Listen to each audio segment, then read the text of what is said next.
And in, we'll just jump right into having Chief Randall from PPD come up and give some updates on a few different things. Chief, if you want to come on up, we'll just start with that, and then we'll get to everything else afterwards. Good morning. Thank you, Mayor. Just give a couple updates on things that's happened in the last couple of weeks. First, we'll go talk about the homicide near O'Reilly's on Creighton Road back in July. As you know, last Friday we announced that we made an arrest in this investigation, this homicide. So we're still working that, even though we made an arrest. Just because an arrest is made doesn't mean the investigation is over. Sometimes a lot of additional work comes forward. So also we had a shooting Saturday afternoon just before 5 p.m. On 9th Avenue in the Olive Road area, Northwood Apartments complex. We had 3 individuals that were in a vehicle. As they were exiting the apartment complex, a vehicle pulled up beside them and opened fire on the vehicle occupants of that one vehicle. Both vehicles separated. One vehicle left reportedly going westbound on Olive Road, which would be the suspect vehicle, and the vehicle that was occupied by 3 victims proceeded on 9th Avenue South and made it to a local hospital. Once at the local hospital, we were notified of the incident, made contact with the victims, and we were able to backtrack to a potential scene up there at 9th Avenue and Olive Road.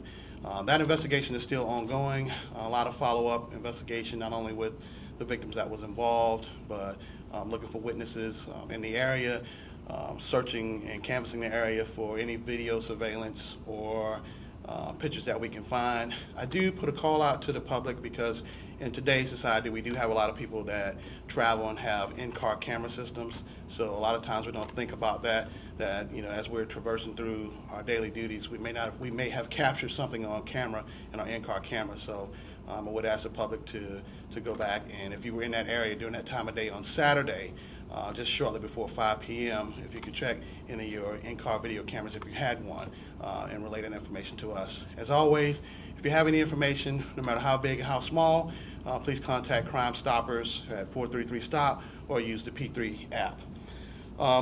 We also have a number of investigations going on in reference to some anti-Semitic incidents that's been happening in the city. 2 incidents where we had 2 synagogues that have been attacked with bricks, with some anti-Semitic graffiti on them, and we've had some incidents around the city where we've had anti-Semitic graffiti that has been tagged on a number of locations. So that is still an active and ongoing investigation. We are receiving information from the community, which is great, but we need to continue to keep that information flowing. We're working with a number of our partners, our local partners, our state partners, and our federal partners to make sure that we hold accountable the person or persons that may be responsible for these incidents in our community.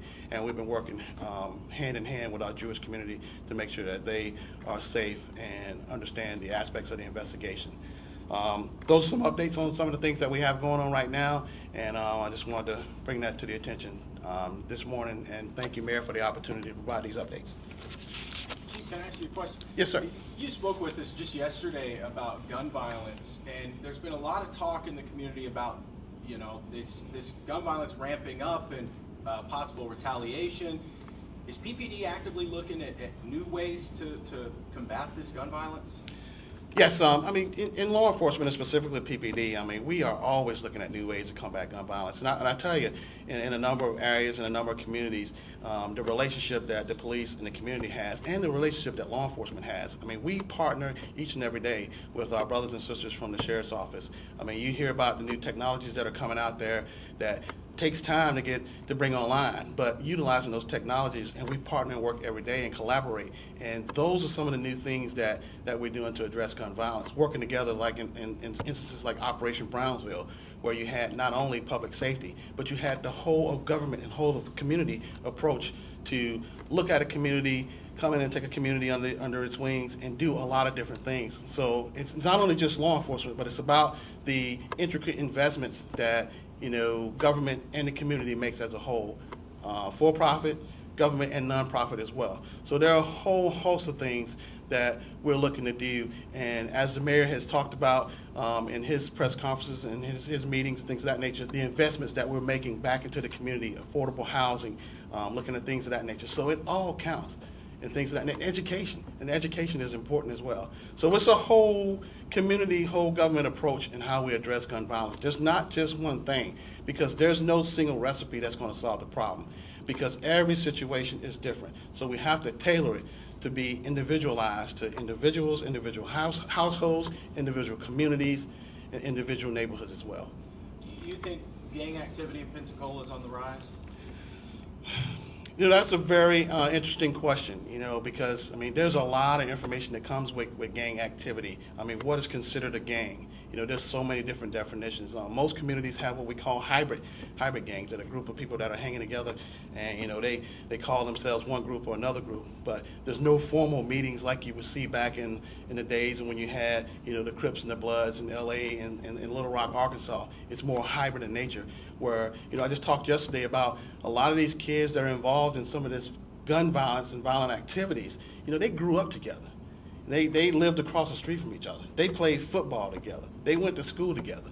And then for some reason, over time, they became separate, and they started to hang out with one group of people versus the next group of people. And then there's no alliances. One week you could be hanging with this group, you get into it with that group, and next week you're hanging with the group that you had a rival with. So there are a number of different definitions when you look at it in a number of different ways, and it's more of a hybrid approach in today's and 21st century, you know, gun violence as we look at it. How many hybrid groups do you think we have, Chief? Hybrid groups,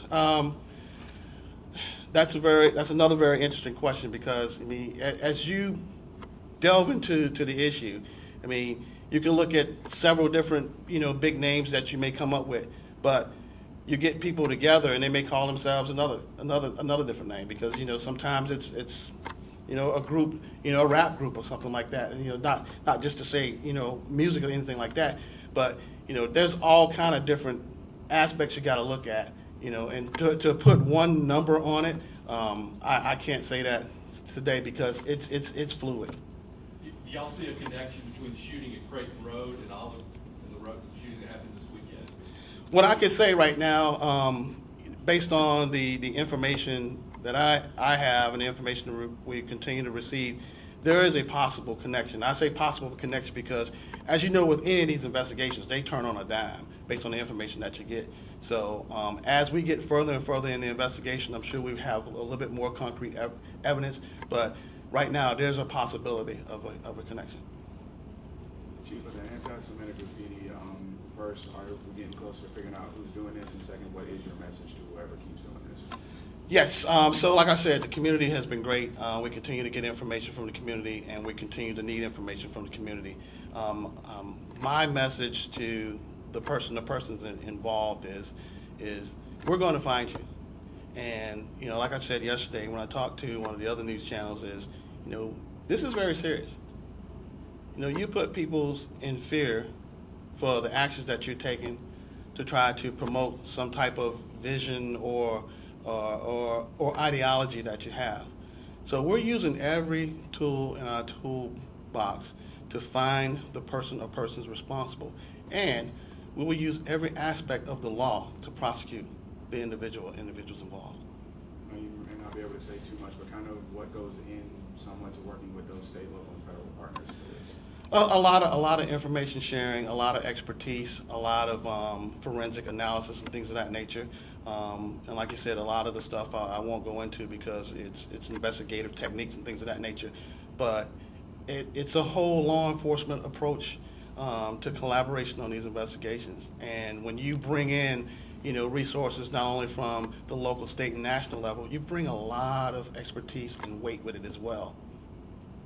Chief, do you know do you have a potential suspect or suspects in the graffiti incidents? And then can you name specifically which state and federal agencies you are working with?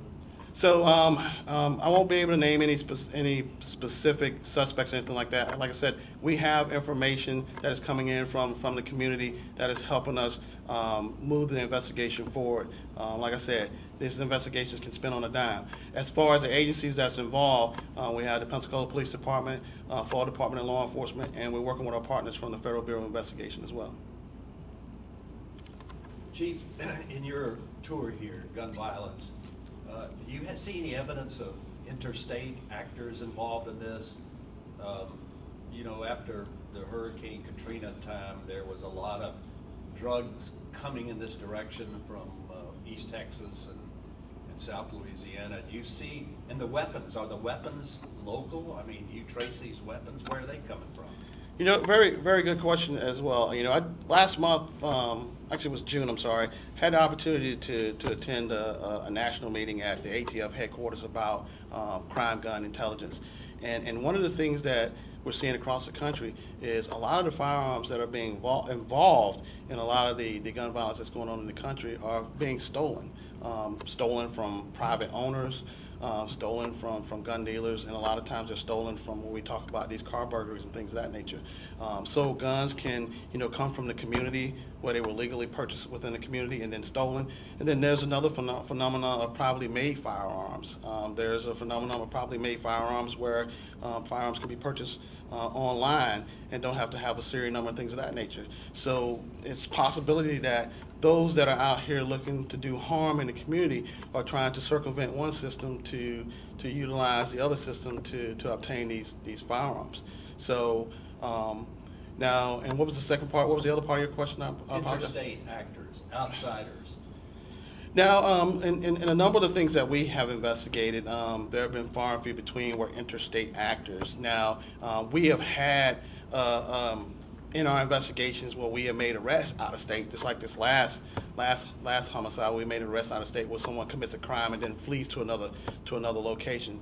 So not to rule it out and say there's, you know, out of state actors, but we do, if we get information on any investigation, we reach out to our counterparts out of state, because if we learn that a suspect has a criminal history in one particular part of the country, we're gonna, you know, do our due diligence to see what crimes or anything that person may have been involved in another part. But recently what we've had is our suspects flee and go to another state, and then we have to go out of state and capture them. Chief, is there a gang unit that's operating here as far as Stephen County Sheriff's Office? Y'all are going to be working together. I mean, the boundary line of the shooting. I mean, last night we had someone was shot apparently in Inslee, shows up in a local hospital. You know, is there some coordinated effort that's taking place that's organized? Yes, I mean we coordinate not only with our local partners, the sheriff's office, but with our state partners and federal partners. This is why we have the interlocal agreements, because we know that the crime in the city and county, you know, goes from one line to the next, and we work collaboratively to address gun violence. And whenever there's an incident, we're always meeting, whether it's in person, virtually, or on a phone call, and talking about these things that are going on. We're always sharing information. If one agency hears one thing versus the other, so that information is ongoing on a daily basis. So we, you know, I think we got one of the greatest partnerships around here in the area, you know, between the police department and the sheriff department. I mean, we work hand in hand. Like I just said, those are our brothers and sisters over there, just like we're their brothers and sisters, and we communicate regularly. And the communication is so good that it's not communication just at the top level, it's communication down to the officer, detective level, where they're empowered to make those connections and make that outreach, because I think that's the best way to be able to communicate at all levels.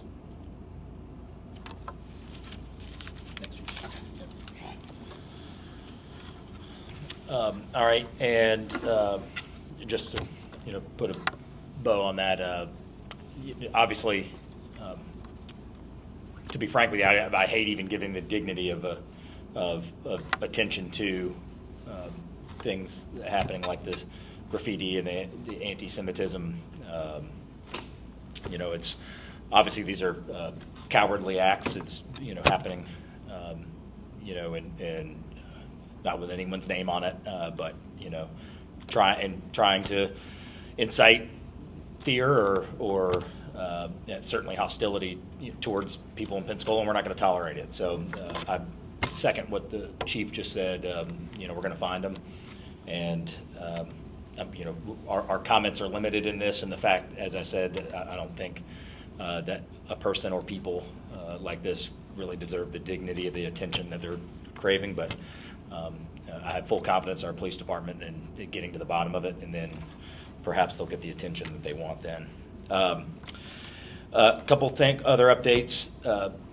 House fires. Yesterday, we responded to 2 house fires, July 31st, one at a duplex and another at a single-family residence. No injuries, but we have 9 total residents displaced. So American Red Cross has been notified, so you may have seen that come up. But no deaths, no injuries in those cases. I had a great time celebrating we had our 21 interns here at the city were with us for a couple months, and we're able to recognize them on Friday. And that was really rewarding both ways. Some folks that could come help us in some of our departments, and to try to provide experiences. We do it at the city. Escambia County does a great job in their summer youth program. That we're hoping to build experience for our young people, whether they come back and work for the city or the county, or they come back or they go on and have successful careers that we're able to provide that experience. So that was great to have them and be able to celebrate the end of that intern program for this summer. I've just had a town hall with Jennifer Breyer at District 1, and our next town hall will be Tuesday, September 26th. It'll be District 3 for Casey Jones. It'll be at Bayview, which obviously is not in District 3, but is nearby, but has the facility for us to be able to host that. So that's Tuesday, September 26th at 5:30. And only other last update, just a minor one, we'll have a temporary closure at La Rua in Tarragona, right there by the skate park and the police center, a road closure for repairs to the railroad crossing, and that'll be Wednesday, August 2nd, between 6 a.m. and 2 p.m. So just the one day, 6 a.m. to 2 p.m. As you know, you go north on Tarragona there. When you take the right to go eastbound, that's where the crossing will be closed. So just a heads up on that we're planning on that. And with that, I'll take any other questions you have. Mayor, the taxi sticker issue, you mentioned before that it was expected to be resolved by the end of July. Do you have an update on that? I don't.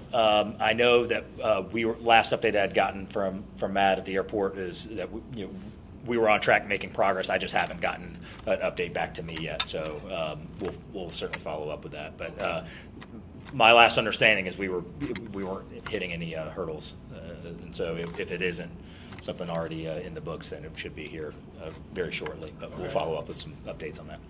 Only other question I had, it's been discussion of lifting building height limits. Will that help attract businesses if we go taller? Is that going to work? Yeah, so I think we always look at ways. I mean, we have a land development code assessment that is on its way to taking place, which will really look at the hundreds of pages of land development code and say what may make sense, and maybe something there's in there from 30 or 40 years ago that doesn't make sense anymore. So that will be the more robust assessment.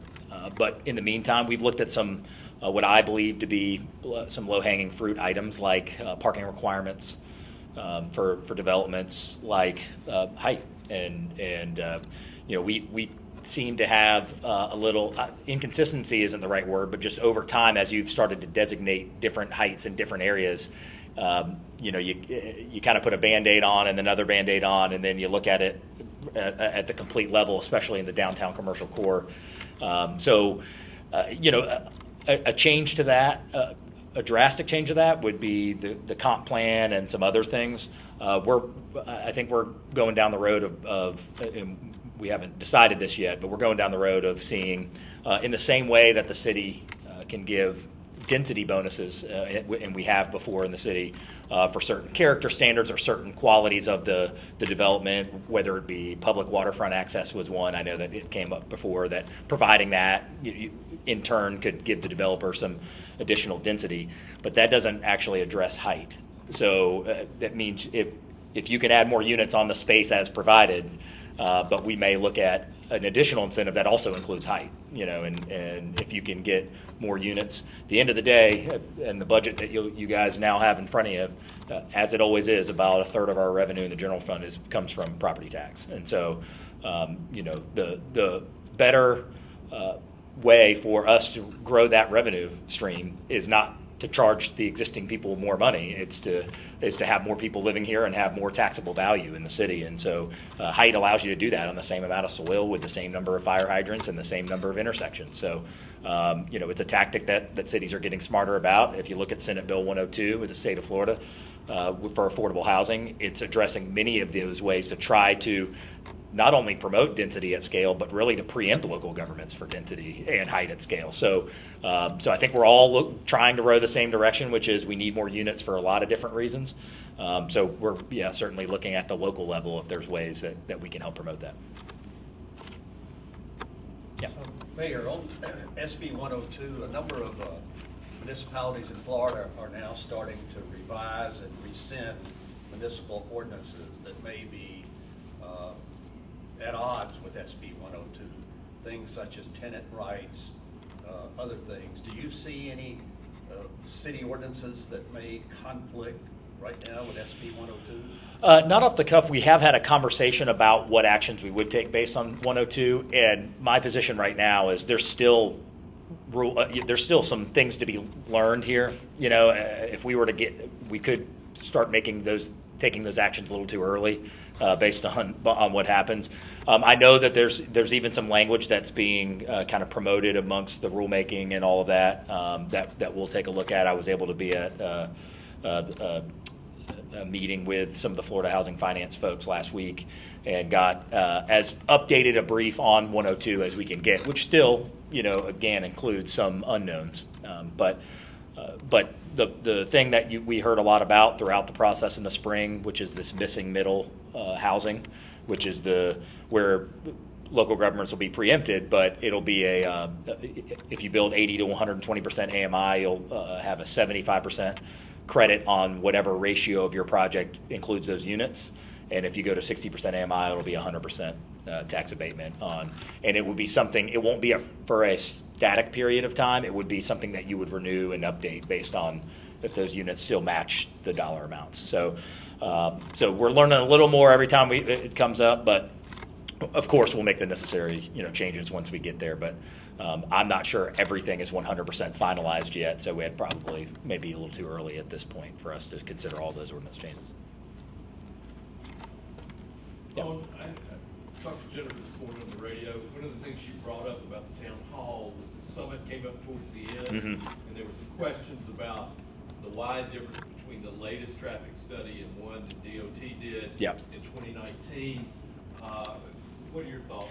Yeah, I'm aware of that, and I haven't seen those in front of me. I've been waiting on in Caitlin and our public works team to get all of the data and feedback back from those two meetings, and I believe it's scheduled for next week. That my meeting with them to kind of see basically what the download from the two meetings are.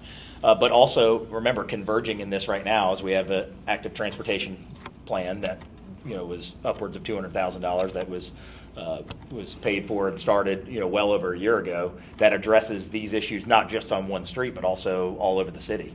So I think it's prudent for us to before we make any decisions on Summit or 9th Avenue or anywhere else, to what is the greatest need of investment in terms of creating an active transportation plan? Where are we having the most fatalities, the most injuries, the most issues, right? So we're kind of doing, both of these things are running in parallel. They kind of started at different times, but we're going to gather as much data as we can on Summit. We're going to look at that and also compare to the priority list that we see that comes out of the ATP. What other takeaways did you get from the town hall meeting? Well, I really enjoy doing town hall meetings because and Councilwoman Breyer does a great job of really having her finger on the pulse of her district. So usually, really more than most, not really too many surprises of the conversations that we talked about, but obviously. There's things happening on Summit, and a lot of times and this is not just this one town hall, but in general, it gives us the opportunity to educate on how decisions are made. Understandably, I mean, per example I use all the time is stop signs. People say, well, I see people speed. Why do you put a stop sign in? Well, there's a lot that goes into that. If we put a stop sign here, what happens to the traffic on the next block? What happens? There's liability issues if there's whether a intersection merits a four-way stop or not, in terms of if there were ever to be a wreck there or something like that. So I like town halls because it gives us the opportunity. It's not necessarily to refute a concern, but really more, sometimes it gives our department heads the ability to go and kind of, really educate on some of the nuance and complexity that goes into something that understandably might seem pretty simple to do or it's pretty simple to act on. So we talked about that. We talked about the recycling plan moving forward. So no, I enjoy our ability to interact, and I like that our department heads all have the ability to be face to face with constituents, and not just through email, but be able to see them eye to eye and ask questions as well. So I always enjoy doing them. Mayor, the city's issued a service order to Atkins as a consultant to do a new, what do you call it, a stormwater, not a stormwater, but The stormwater sort of management plan, yeah. correct. I didn't have that. But this is the third one of these the city has undertaken in the last 5 or 6 years. And can you assure the citizens that you're not in a data collection tail chase here? Well, our update from Public Works is this is updating our city stormwater model. So this is not, my understanding is that this is not a completely new change. We have the citywide stormwater model, but this will include sea level rise. So again, I want to be clear. I don't believe that this is starting from scratch. I believe this is an update or modification to it, and it's funded through Resilient Florida, which is operated by FEMA. Well, in the task order, it very clearly talks about updating the previous plans, and it lists maybe half a dozen or more data collection points that FDM, Florida Department of Emergency Management, is asking the city to update its original plan. Yeah. Well, I can tell you. It's sea level rise, it's rainfall, it's existing watershed flows, new build outs.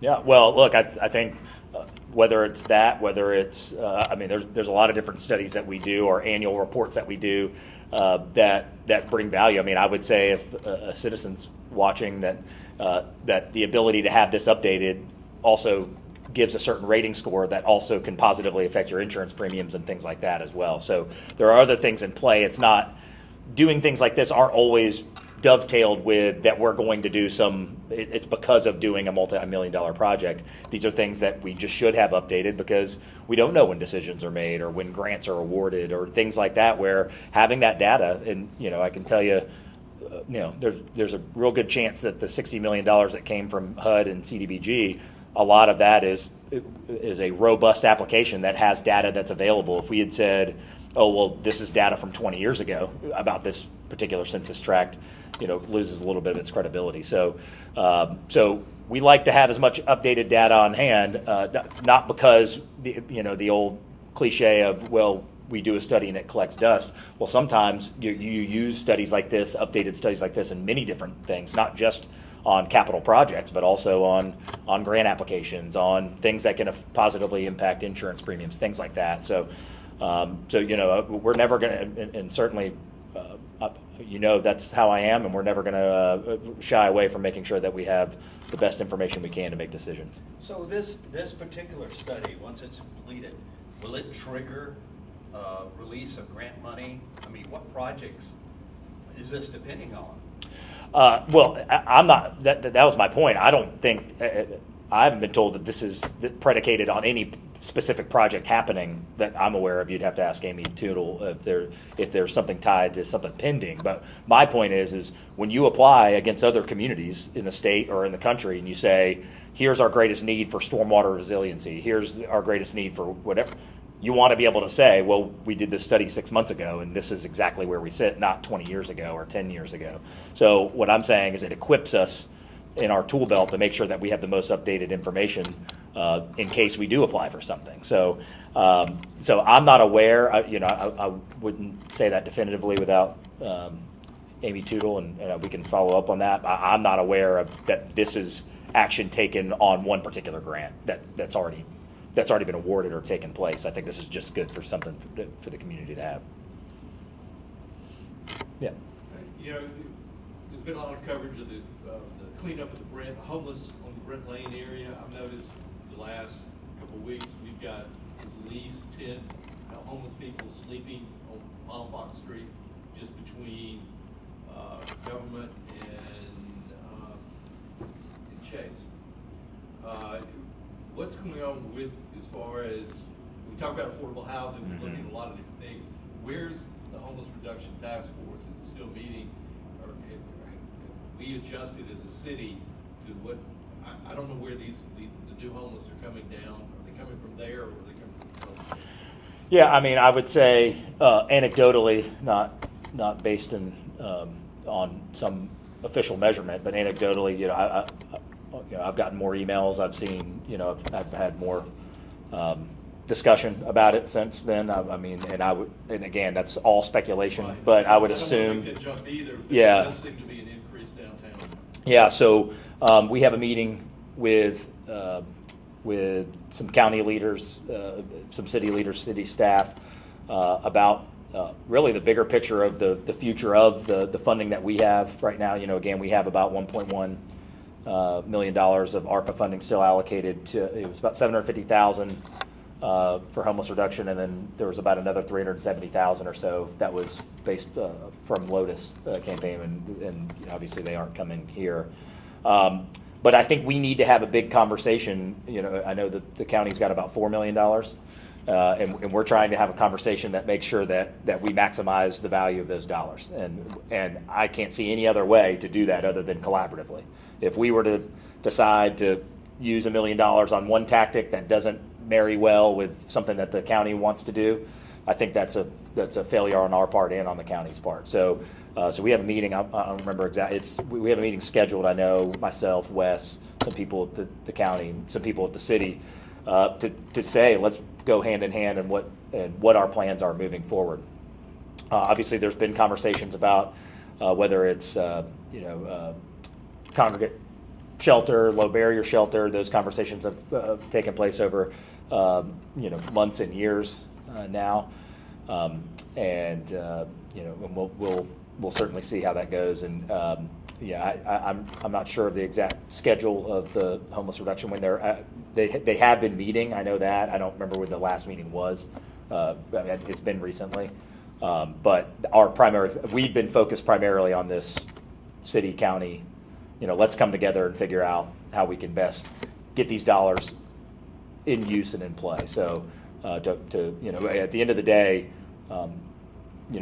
we've got to provide the places for people to go. Right. And it's one saying, I don't want this person on my street or on my block or on around is only half the conversation. The other half of the conversation is, if the city can provide, in the county can provide services, the proper amount of services for people, then that certainly is the more preferred way to go, and I think really the more sustainable way to go. So we're actively working on that, and more to come soon.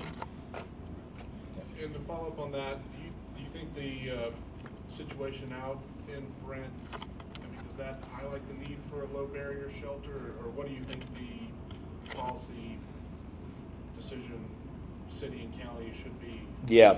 Well, I certainly want to, before I speculate on what they see as priorities, there are different funding sources here that also have different rules. I do know that. So, what the city can do with its ARPA dollars may be different based on where they came from versus the county. So you have to understand that they may not all be able to be used for the same thing. But look, a low barrier shelter isn't new since that. It's a conversation again that's been happening here, many years. We say, hey, you've got some place to go, but in some cases, they don't have, and so I think we've got to get proactive about that, and if there's some need or desire, and for folks in the community for enforcement, then the enforcement of our rules and our ordinances becomes much easier when we have the alternative, the avenue of saying, hey, there's somewhere for you to go.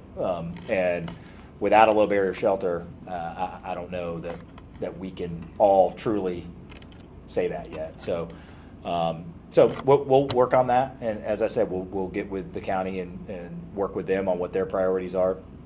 But it's I would say we share in the urgency of and again, this is not a meeting or meetings that were reactionary to the closing of Beggs Lane, but again, anecdotally, we certainly have seen more emails and more questions, concerns about it since then. And has there been any more updates on the response to federal official coming and the continuum of care reform or anything like that? Yeah, I think that's going to be part of this conversation as well. The city-county conversation. Again, that's a complex issue. I believe there's already been a conversation with Dr. Savage about returning to the area. I don't know dates or any of that yet. I think that there's been a conversation about that, as well as I believe that thanks to his visit, I think there was a conversation that there was going to be some technical assistance provided to the current COC as well. I know that was kind of a first step. Where that is, you can't hold me to that on the dates or times of when that's starting, but my understanding is that there's some movement in terms of technical assistance at the COC level as well. Anything else? All right, thank you guys, appreciate it.